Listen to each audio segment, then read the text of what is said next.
Subscribe करिए हमारे channel target UP TET CTET को और बेल आइकन को दबाइए।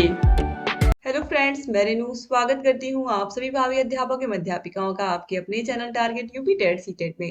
दोस्तों, आज की इस क्लास में हम आपके डिलेड फोर्थ सेमेस्टर के सेकंड पेपर यानी कि शैक्षिक प्रबंधन एवं प्रशासन के पूरे पेपर का सोल्यूशन देखने वाले हैं। तो चलिए स्टार्ट करते हैं क्वेश्चन नंबर 1 से वस्तुनिष्ठ प्रश्नों से। दोस्तों, आप लोग का पेपर बहुत अच्छा आया था और जितने भी क्वेश्चंस मैंने पढ़ाए हैं सब के सब वही प्रश्न आए हुए हैं एग्जाम में। कहीं से कुछ भी ऐसा कोई प्रश्न नहीं आया है जिसमें बहुत ज्यादा परेशान होने वाली बात हो। क्वेश्चन नंबर 1 पूछा है कि पुस्तकालय से छात्रों का संवेगात्मक विकास होता है, शारीरिक विकास होता है, मानसिक विकास होता है या सर्वांगीण विकास होता है। सारे विषयों की पढ़ाई बच्चे करते हैं पुस्तकालय में, तो बच्चों का सर्वांगीण विकास होता है। क्वेश्चन नंबर 2 है, मातृ शिक्षक संघ का अध्यक्ष कौन होता है? तो मातृ शिक्षक संघ का जो अध्यक्ष होता है वो माताओं में से ही, यानी कि जो बच्चों की माताएं होती हैं उन्हीं में से किसी एक को बनाया जाता है। ऑप्शन 3 सही हो जाएगा। क्वेश्चन नंबर 3 है, एससीईआरटी की स्थापना। मैंने आप लोगों को बहुत बार बताया कि एनसीईआरटी की स्थापना 1961 और उसके ठीक 20 साल बाद 1981 में एससीईआरटी की स्थापना हुई। तो ये एनसीईआरटी और ये एससीईआरटी, तो यहाँ पर देखिए ऑप्शन 2 जो है 1981 ये बिल्कुल सही हो जाएगा। राज्य शैक्षिक अनुसंधान एवं प्रशिक्षण परिषद। क्वेश्चन नंबर 4 है, निम्नलिखित में से कौन सा तथ्य प्रकृति जन्य आपदाओं से संबंधित है? तो बाढ़ एवं भूकंप, वनाग्नि एवं सूखा, महामारी एवं तूफान। तो ये सभी क्या है? ये सभी एक तरीके से प्राकृतिक आपदाएं हैं। जैसे कहीं पर बम फट गया तो ये मानवकृत हुआ, ठीक है। लेकिन कहीं पर किसी बहुत बड़े जंगल में आग लगी तो कोई जानबूझ करके आग नहीं लगाएगा, कोई जानबूझ करके सूखा नहीं लाएगा दोस्तों, ठीक है। कोई महामारी जैसे कि एक तरीके से आपने देखा कोरोना आया था, तो कोरोना पूरे विश्व में आ गया, तो जबरदस्ती नहीं किसी ने डाला था। तो इस तरीके से तूफान भी, ये भी क्या है? प्रकृति जन्य ही है। तो ऑप्शन 4 जो है ये सही हो जाएगा। क्वेश्चन नंबर 5 है, मीना मंच प्रोग्राम में भूमिका है एक बालिका की, एक बालक की, अध्यापक की या किसी की? तो ये बालिकाओं के लिए ही बनाया गया है, तो ऑप्शन 1 सही हो जाएगा। क्वेश्चन नंबर 6 है, राज्य विज्ञान शिक्षा संस्थान कहाँ है? तो राज्य विज्ञान शिक्षा संस्थान, इसके अलावा पीएनपी कार्यालय हम सभी को पता है कहाँ स्थित है? प्रयागराज में। आंग्ल भाषा शिक्षण संस्थान भी प्रयागराज में। उच्च शिक्षा संस्थान कहाँ है? वो भी प्रयागराज में। ये सभी मैंने आप लोगों को पढ़ाया है, तो ऑप्शन 1 सही हो जाएगा। क्वेश्चन नंबर 7, सूचना का अधिकार अधिनियम भी मैंने आप लोगों को पढ़ाया है। सूचना का अधिकार अधिनियम कब बना था? तो ये 2005 में। ऑप्शन 3 सही हो जाएगा। क्वेश्चन नंबर 8 है, टीईटी का पूरा नाम क्या है? तो शिक्षक पात्रता परीक्षा, teacher eligibility test. Option number 2 सही हो जाएगा। क्वेश्चन नंबर 9 है, वित्तीय प्रबंधन के साधन है विद्यालय अनुदान, टीएलएम ग्रांट, समुदाय से प्राप्त धन। ऑप्शन 4 इन सभी के माध्यम से विद्यालय में धन आता है। क्वेश्चन नंबर 10 है, एनआईओएस की स्थापना कब हुई थी? तो एनआईओएस की स्थापना देखिए दोस्तों 1989 में हुई थी। ये भी ऑलरेडी पढ़ाया हुआ प्रश्न है आप लोगों को, तो ऑप्शन 3 सही हो जाएगा, ठीक है। इसके बाद आगे बढ़ते हैं। क्वेश्चन नंबर 11 है, समस्या समाधान का प्रमुख अंग है। तो समस्या समाधान का जो प्रमुख अंग होता है दोस्तों वो होता है निर्णयन प्रक्रिया। ऑप्शन 2 यहाँ पर राइट आंसर हो जाएगा। इसके बाद आगे बढ़ते हैं दोस्तों क्वेश्चन नंबर 12 पर, यूपी टीईटी प्रमाण पत्र की वैधता अवधि अब कितनी हो गई है? तो दोस्तों पहले केवल 5 वर्ष थी, लेकिन अब आजीवन या पूर्णकालिक कर दी गई है, तो ऑप्शन 4 यहाँ पर सही हो जाएगा। एक बार आपने टेट पास कर लिया तो वो पूरा जीवन मान्य रहेगा। क्वेश्चन नंबर 13 है, निःशुल्क और अनिवार्य शिक्षा का अधिकार अधिनियम। निःशुल्क और अनिवार्य शिक्षा का अधिकार का संविधान संशोधन वर्ष है। दोस्तों राइट आंसर है ऑप्शन नंबर 1 2002। 2002 में निःशुल्क और अनिवार्य शिक्षा का अधिकार अधिनियम आरटीई को भारतीय संविधान में शामिल करने के लिए संविधान में 2002 में संशोधन हुआ, ठीक है। क्वेश्चन नंबर 14 है, जिला शिक्षा एवं प्रशिक्षण संस्थान में विभागों की संख्या कितनी होती है? तो 7 होती है। इसके बाद क्वेश्चन नंबर 15 है, प्रधानाध्यापक में निम्नलिखित गुणों का होना आवश्यक है? सुगमकर्ता, प्रेरणादायक, नेतृत्व की क्षमता। ये सभी एक प्रधानाध्यापक में होने चाहिए, तो ऑप्शन 4 ये सभी सही हो जाएगा। अब चलिए यहाँ पर हम अति लघु उत्तरीय प्रश्नों को देख लेते हैं। कल मैंने मास्टर क्लास आप लोगों को पढ़ाया था। देखिए पहला क्वेश्चन नंबर 16, पहला ही क्वेश्चन अति लघु उत्तरीय का पूछा है, संस्थागत नियोजन का शाब्दिक अर्थ बताइए। तो संस्थागत नियोजन का जो शाब्दिक अर्थ होता है दोस्तों वो होता है किसी भी संगठन या संस्था द्वारा अपने विकास और लक्ष्यों की प्राप्ति के लिए योजना बनाना और उसे बेहतर तरीके से लागू करना, यही हमें लिखना था। क्वेश्चन नंबर 17 है, विद्यालय में बजट के प्रकार लिखिए। दोस्तों जो विद्यालय बजट होता है वो विद्यालय बजट इस तरीके से एक निर्धारित अवधि के लिए एक वित्तीय योजना होती है और उस धन का हमें प्रबंधन करना होता है जो विद्यालय में हमें मिलता है, जैसे कि हमें विद्यालय ग्रांट हर साल मिलता है। इसके अलावा विद्यालय अनुदान और समुदाय से भी जो प्राप्त धन होता है उसको हमें किस तरीके से खर्च करना है, यही हमें बजट में बताना होता है। तो दोस्तों इस तरीके से हम इसको अलग अलग प्रकार में बांट सकते हैं। शिक्षा संबंधी योजना का बजट, अनुमानित आय की राशि और अनुमानित व्यय की राशि, इस तरीके से हम इसको 3 भागों में बांट सकते हैं। इसके बाद क्वेश्चन नंबर 18 है, खेल कूद से बच्चों में किन पक्षों का विकास होता है। अभी आपने देखा है कि बच्चों का शारीरिक विकास भी होता है, मानसिक विकास भी होता है, सर्वांगीण विकास भी होता है। ठीक है, तो ये सब आ जाएगा। फिर क्वेश्चन नंबर 19 है, विद्यालय वित्तीय प्रबंधन के 2 उद्देश्य लिखिए। तो विद्यालय प्रबंधन के जो मुख्य उद्देश्य है वो है विद्यालय में सही प्रकार से जो उचित संसाधन है उनको उपलब्ध कराया जाए, जो हमें वित्तीय सहायता मिल रही है। इसके अलावा सभी बच्चों की आवश्यकता के अनुसार ही जो वित्त या जो धन मिल रहा है उसको व्यय किया जाए। लॉग बुक क्या है, तो लॉग बुक तरीके से विद्यालय की डायरी कही जाती है। इसमें विद्यालय में कौन आया कौन गया सभी का टाइम यहाँ पर मेंशन होता है। विद्यालय में कराई जाने वाली गतिविधियां भी इसमें मेंशन होती है। क्वेश्चन नंबर 21 है, टीएलएम का पूरा नाम लिखिए। तो टीचिंग लर्निंग मटेरियल, यही होता है टीएलएम का फुल फॉर्म। क्वेश्चन नंबर 22 है, समय सारणी के 2 प्रमुख लाभ लिखिए। तो समय सारणी से पहली चीज तो ये लाभ होता है कि किस कक्षा में कौन सा विषय पढ़ाना है, किस शिक्षक को ये पता होता है। दूसरी चीज, श्रम और समय दोनों की ही बचत होती है। ठीक है, जब हमें पता होता है किस विषय में किस घंटी में हमें क्या पढ़ाना है तो हम वहां पर जाकर पहुंच करके वो विषय पढ़ाना शुरू कर देते हैं। क्वेश्चन नंबर 23 है, पर्यवेक्षण का उद्देश्य लिखिए। तो पर्यवेक्षण का जो मुख्य उद्देश्य होता है वो होता है कि विद्यालय में जो पठन पाठन है वो सही से हो। इसके अलावा विद्यालय में जो जो सुविधाएं नहीं है उन सुविधाओं के लिए प्रयास किया जाए, जो समस्याएं आ रही हैं शिक्षकों को उसको दूर किया जाए। क्वेश्चन नंबर 24 है, राज्य परियोजना कार्यालय कहाँ स्थित है। तो लखनऊ में स्थित है, आपको यही लिखना था, लखनऊ में स्थित है। फिर संस्थागत नियोजन की एक परिभाषा लिखिए, क्वेश्चन नंबर 25 पूछा है।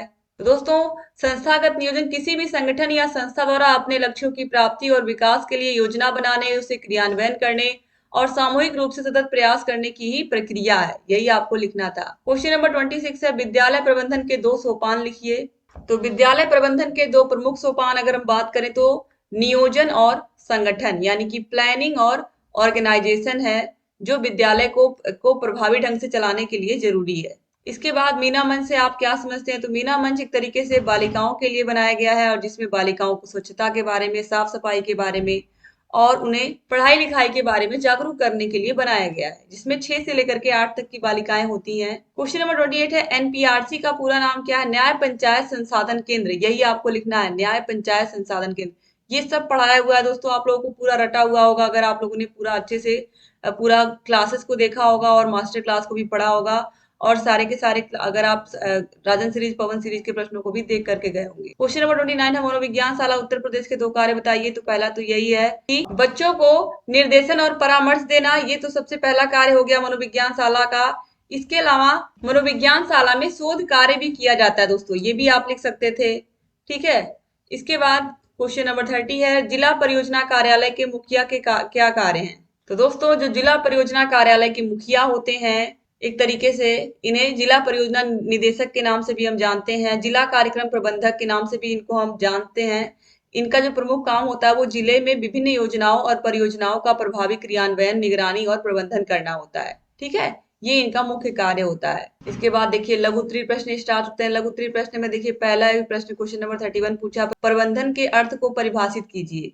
दोस्तों अगर हम प्रबंधन के अर्थ की बात करें तो इसका सही और सरल शब्दों में अर्थ होता है सही कार्य के लिए उचित व्यक्तियों को ढूंढना। प्रबंधन एक तरीके से महत्वपूर्ण पहलू है संगठन के उद्देश्यों की प्राप्ति के लिए सही योग्यता वाले व्यक्तियों को सही स्थान व सही समय पर उपलब्ध कराना या सुनिश्चित करना, यही है प्रबंधन। क्वेश्चन नंबर 32 है, विद्यालय भवन में किन किन कक्षों का होना आवश्यक है। तो विद्यालय भवन में कक्ष का तो होना आवश्यक है, पुस्तकालय का होना आवश्यक है, स्टाफ रूम का होना आवश्यक है।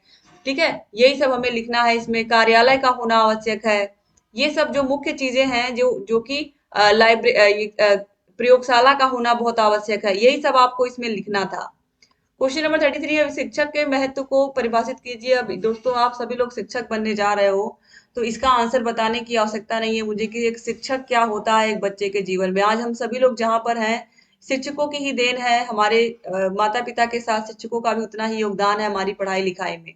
तो बस यही चीज आपको लिखना था यहाँ पर। क्वेश्चन नंबर 34 है, कक्षा में शिक्षक की भूमिका पर प्रकाश डालिए। कक्षा में शिक्षक की भूमिका जो होती है वो सबसे महत्वपूर्ण होती है, क्योंकि शिक्षक ही सारे बच्चों को ज्ञान देता है। ठीक है, और वही हमारे तरीके से हमारे जो ज्ञान की जिज्ञासा है उसको शांत करते हैं। इसके बाद क्वेश्चन नंबर 35 है, शिक्षण में लर्निंग कॉर्नर का महत्व है। तो लर्निंग कॉर्नर जिसे हम सीखने का कोना कहते हैं, ये भी बहुत महत्वपूर्ण होता है। यहाँ पर अलग अलग प्रकार की शिक्षण की किताबें रखी होती हैं, टीएलएम बना करके रखे होते हैं, जिनको बच्चे देखते हैं, उनको छू करके और उनके साथ उनको एक तरीके से समझ करके उनको खेलते भी हैं और तरीके से उनसे सीखते भी हैं। ठीक है, तो लर्निंग कॉर्नर बहुत इंपॉर्टेंट होता है एक स्कूल में। इसके बाद क्वेश्चन नंबर 36 है, न्यूपा के कार्य बताइए। तो दोस्तों, जो न्यूपा है ये एक तरीके से शैक्षिक योजना और प्रशासन और संबंध विषयों के विभिन्न पहलुओं में अनुसंधान को बढ़ावा देना और समन्वय करना इसका काम है। ठीक है, इसके अलावा छात्रों को व्यक्तिगत और व्यावसायिक उन्नति के लिए आवश्यक ज्ञान, कौशल और उपकरण प्रदान करना ये भी न्यूपा का ही कार्य है। इसके बाद क्वेश्चन नंबर 37 है, डाइट की संरचना पर प्रकाश डालिए। तो डाइट आप सभी को पता है कि ये राष्ट्रीय शिक्षा नीति, नई राष्ट्रीय शिक्षा नीति 1986 की देन है, और 1986 के बाद हर जिले में आपने देखा होगा डाइट है। और डाइट में मुख्य रूप से शिक्षकों का प्रशिक्षण होता है और प्रशिक्षुओं का भी प्रशिक्षण होता है, जो शिक्षक बनने आते हैं और जो शिक्षक बन चुके हैं उनका भी प्रशिक्षण होता है। इसके अलावा जो डाइट के प्राचार्य होते हैं वो पूरे जिले की तरीके से शिक्षा व्यवस्था वो भी देखते हैं, और डाइट मेंटर जो होते हैं वो भी समय समय पर जाकर के स्कूलों में एक तरीके से पर्यवेक्षण का कार्य करते हैं। तो ये सब डाइट में कितने विभाग होते हैं, 7 विभाग होते हैं, ये भी आप लोगों ने देखा। तो यही सारी चीजें आपको इसमें लिखनी थी। क्वेश्चन नंबर 38 है, प्रबंधन एवं प्रशासन में क्या अंतर है। दोस्तों, जो प्रबंधन है वो संगठन के भीतर संसाधनों और लोगों को कुशलता पूर्वक प्रबंधित करने पर केंद्रित होता है, जबकि प्रशासन संगठन के लिए नीतियां बनाता है और उन्हें लागू करता है। इसके बाद क्वेश्चन नंबर 39 है, ग्राम शिक्षा समिति के उद्देश्य लिखिए। तो ग्राम शिक्षा समिति का जो पहला उद्देश्य है वो तो यही है कि प्राथमिक शिक्षा का सार्वभौमिकरण करना। दूसरा है बच्चे नियमित रूप से विद्यालय में आए, इसके लिए प्रयास करना, शिक्षा की गुणवत्ता में सुधार करना और अपने आसपास या समुदाय के लोगों को शिक्षा के प्रति जागरूक करना। क्वेश्चन नंबर 40 है, कुशल शिक्षक के गुणों का वर्णन करिए। तो एक जो कुशल शिक्षक होता है, तो सबसे पहला गुण अगर मैं कहूँ कि एक कुशल शिक्षक का वो होना चाहिए, उसके विषय का उसको ज्ञान अच्छे से होना चाहिए। टीचर को अपने विषय का नॉलेज या विषय का ज्ञान होना चाहिए। उसकी जो बोली है वो बिल्कुल स्पष्ट होनी चाहिए। उसके अंदर धैर्य, अगर एक प्राइमरी टीचर है तो धैर्य का होना बहुत जरूरी है। बच्चों के प्रति सहानुभूति होनी चाहिए। ठीक है, और इसके अलावा उनके अंदर बच्चों की समस्याओं को सुनने का भी तरीके से पेशेंस तो होना चाहिए। और वो कोई भी काम जब एक तरीके से बच्चों को वो प्रेरित करने वाले हो, एक तरीके से उनके अंदर एक तरीके से वो प्रेरणादायी हो बच्चों के लिए, या फिर ये कहें कि वो बच्चों को पढ़ने के प्रति प्रेरित भी करें, ऐसे शिक्षक का होना आज के समय में बहुत जरूरी है। तो इस तरीके से यही सब चीजें आपको लिखनी थी इसमें। और इस तरीके से यहाँ पर सारे के सारे क्वेश्चंस को आप लोगों ने देख लिया। मुझे पूरी उम्मीद है कि आपने इस पेपर को अच्छे से सॉल्व किया होगा और सारे क्वेश्चन आपके बिल्कुल सही होंगे, क्योंकि सब बहुत ही आसान पेपर, अब तक का सबसे आसान पेपर है ये शैक्षिक प्रबंधन एवं प्रशासन का, जिसमें कोई भी क्वेश्चन ऐसा नहीं है जिसमें कोई बहुत डाउट है। तो दोस्तों, पेपर आपका कैसा हुआ जरूर कमेंट करिएगा, और बहुविकल्पी क्वेश्चंस में कितने सही हुए वो भी कमेंट करिएगा। ये हमारा कॉन्टेक्ट नंबर है, इस पर कॉल करके मैसेज करके कोई भी प्रॉब्लम हो आप हमसे पूछ सकते हैं। दोस्तों, अगर चैनल को सब्सक्राइब नहीं किया तो सब्सक्राइब कर दीजिए हमारे channel target UP TET CTET को। इंस्टा पे भी हमें आप फॉलो कर सकते हैं, और सारे विषयों के सोल्यूशन आपको मिल जाएंगे हमारे चैनल पर। तो सारे विषयों को देखिए, फर्स्ट पेपर का भी करा दिया है, वो भी आपको मिल जाएगा। चैनल को जरूर सब्सक्राइब कर लीजिए ताकि जो भी नई वीडियोस हम बनाते हैं उसका नोटिफिकेशन आपके पास समय से जाए। सारे विषयों की मास्टर क्लास देख के जाइएगा, मास्टर क्लास की लिंक आपको मिल जाएगी डिस्क्रिप्शन बॉक्स और कमेंट बॉक्स में। सारे विषयों की राजन सीरीज और पवन सीरीज की पूरी क्लासेस मैंने पढ़ा दी है। आप सारे विषयों की सीरीज के प्रश्नों को जरूर पढ़ के जाइएगा, क्योंकि सीरीज के प्रश्न पूछ रहा है, तो वो भी आप देख लीजिएगा, आपको मिल जाएगा। अगर आप कुछ भी नहीं मिल रहा है तो ये कॉन्टेक्ट नंबर, इस पर कॉल करिए, आपको तुरंत हम लिंक प्रोवाइड कर देंगे सारे विषयों की। चैनल से बने रहिए। जय हिंद दोस्तों।